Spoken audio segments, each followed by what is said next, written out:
He was a man, a man who could inspire just unbelievable loyalty, but also bone-chilling fear. Like, this was a guy, a military genius, right? Yeah. Conquered most of Europe, but then just lost it all. Yeah. On a muddy battlefield. A rainy battlefield. Yeah.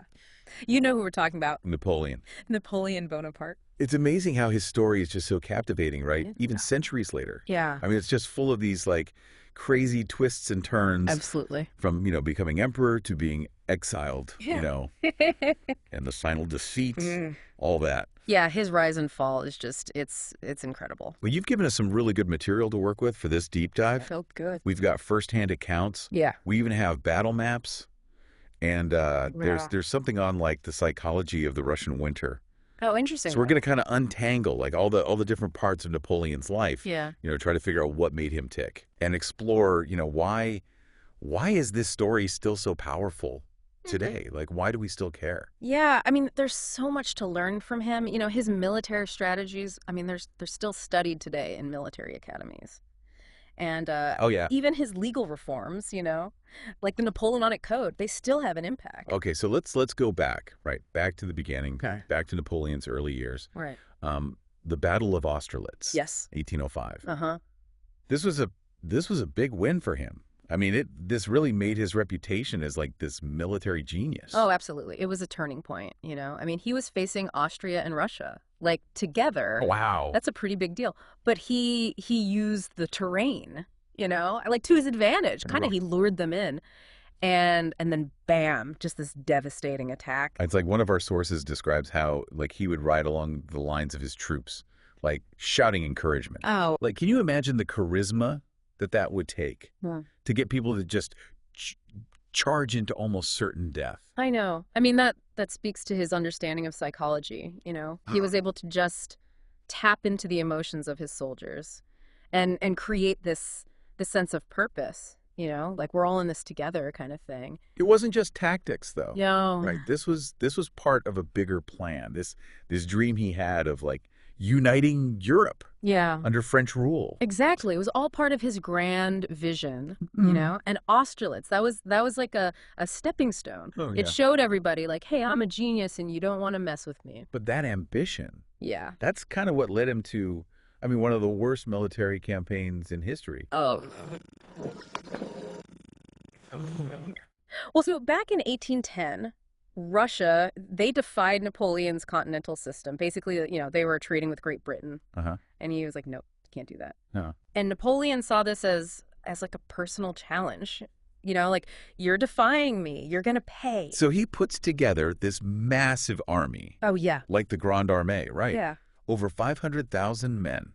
It's incredible. That's crazy. Did he really think he could just win just by having more guys? Well, I think at this point, Napoleon's confidence was, well, it might have been a little too much, Oh, okay. Like, he underestimated just how big Russia is and tough. Like, the people and the winter, like the Russian winter. And we can't forget about that scorched earth tactic. Oh, yeah. Right. Brutal. Like, our sources they paint a really grim picture. Oh, yeah. Of just the French army marching through this wasteland. Mm-hmm. Like, no food. I know.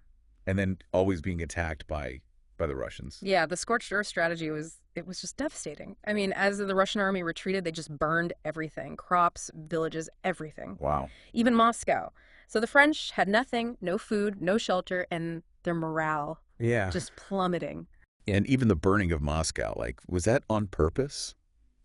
Or was that an accident? We don't really know. Oh, okay. Some people say the Russians did it on purpose. Mm-hmm. But, some people say it was an accident, like a fire got out of control. Either way, I mean, it's a major turning point. Oh, yeah. From there, it's just the French army is just trying to survive. Yeah. This terrible retreat from Russia. Yeah, can you imagine? Like, hundreds of miles in the freezing cold. Wow. Our sources talk about frostbite, starvation, disease. I mean, it was just horrific. Now, Napoleon's once mighty army is now just a bunch of survivors, barely hanging on. Yeah. It really shows you the limits of power. Yeah. Military power even. It was a huge defeat for Napoleon. Oh, yeah. Like, I mean, a turning point. Huge turning point. He wasn't invincible anymore. Right. And all his enemies, now they think they can take him. Yep. They saw weakness. But even after that defeat, Yeah. it's not over. No, Yeah. not even close. He's exiled to Elba, Yeah. but he doesn't stay there. No, he doesn't. So let's talk about that escape and this crazy attempt to get back his empire. Okay. Yeah, Elba, it was supposed to be, the end, like he'd just live out his days peacefully, but I can't keep a guy like that down, right? He was pretty restless. Yeah. Like our sources describe him, he was brooding, like Yeah. thinking about what happened Yeah. and how he lost. Yeah. But things were happening in France too. Oh. So okay. King Louis VIII, he was back in charge, but he wasn't that popular. Oh, really? Not really. He didn't have, well, the same kind of, I don't know, charisma or military victories.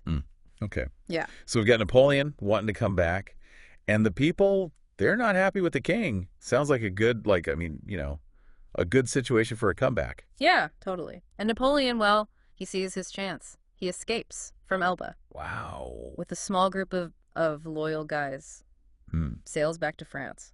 There's this one source that described this, like when he lands in France and the troops that were supposed to arrest him, they end up joining him. Wow. And people, they're cheering, they're running to him. I mean, that's the Napoleon legend, right? Like the hero, the Yeah. symbol of France. And I guess a lot of people, they were willing to just forget, about the bad stuff. And they just wanted things to be good again, like how Yeah. they were. Exactly. So this period, this 100 days, Yeah. it's just crazy, Yeah. right? Like he's doing all this political stuff, getting the army ready. He knows he doesn't have a lot of time. He had to move fast. Before the other European powers, they got their act together. Just stop him. Yeah, I mean, they didn't want him back. So they teamed up, they put together a coalition, Okay. and they marched toward France. And that leads us to Waterloo. Yeah, Waterloo. I mean, that was it. All of his dreams, his ambition, his brilliance, everything all came down to this one battle. It was like one big gamble. Our sources, they talk about the battle. I mean, Yeah. the cannons, the fighting, the smoke. You can't even see anything. Yeah, it was a brutal battle. Both sides, they fought so hard. I mean, Napoleon, he was brilliant, but Wellington, Duke of Wellington. yeah, he was a tough opponent, Oh, wait. a really good strategist, and he was leading a bunch of different armies. Oh, wow. Yeah, from all over Europe, and they all wanted to stop Napoleon for good. There's this one part where Napoleon, he sends in his Imperial Guard. His best guys. Yeah, like his last chance. Did he really think, I mean, could they actually win at that point? I don't know. Maybe he was desperate. Or maybe he still believed, like it was destiny. But they couldn't get through Wellington's lines. No, And the French, they lost. It was over. that was the end of the dream, the empire gone.